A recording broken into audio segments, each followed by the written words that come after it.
Magandang gabi mga kapuso. Ako po ang inyong Kuya Kim na magbibigay sa inyo ng trivia sa likod ng mga trending na balita. Isang babae mula sa Marinduque ang namilipit sa sakit. Ang pakitong-kitong na alimango kasing kanyang lulutuin, mahirap daw linisin sapagkat nangangagat. Handa raw tiisin ng single mother na si Joy ang lahat ng hirap at sakit, maitaguyod lang ang nag-iisa niyang anak. Mag-upload ako ng mga niluluto ko. Nagsistart na po sila mag-order sa akin. Kaya po ako magluluto ng alimango is my outing. Pero habang nililinis niya ang isang malaking alimango, Yung palang na-cut ko, yung connecting doon sa sipit niya. Tinatry ko po siyang ibuka na mag-isa kasi hindi ko po kinaya. Malalim po yung pagkakabao ng sipit, nararatel din po kami. Kuya Kim, bakit masakit at hindi basta-basta bumibitaw ang mga alimango kapag nasipit o kinagat ka ng mga ito? Kuya Kim, ano na?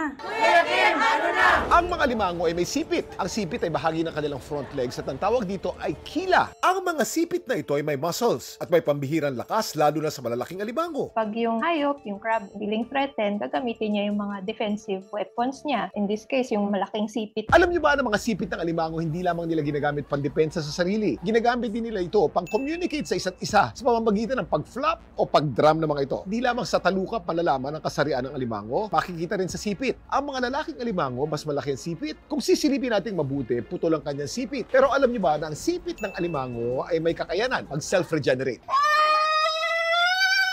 Samantala, ang namimilipit na sa sakit na si Joy, ginamitan na ng gunting ang tilay nakabao ng sipit ng alimango sa kanyang daliri. Kinailangan pa ng sobrang puwersa para maibuka lang yung sipit niya. Ninervyos na rin ako kasi nakita ko po yung laman ko, lumabas na. Ito lang isang daliri ko yung nakagang, buong kamay ko, masakit.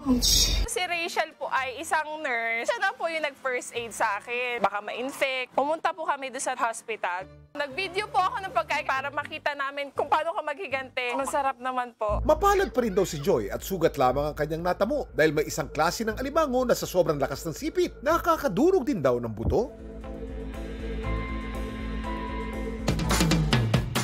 Ang mga coconut crab na tinaguri ang world's largest crustacean ay kaya raw magbuhat na maging 30 kilo at kaya ring balatan ang nyog gamit ang malalakas nitong mga sipit.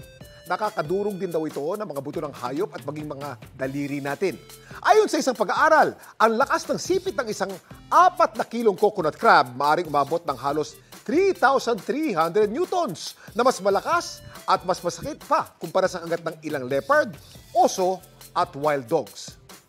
Samantala, para malaman ang trivia sa likod ng viral na balita, i-tweet o i-comment lang, #Kuya Kim, ano na? Laging tandaan, kimportante ang may alam. Ako po si Kuya Kim at sagot po kayo 24 oras.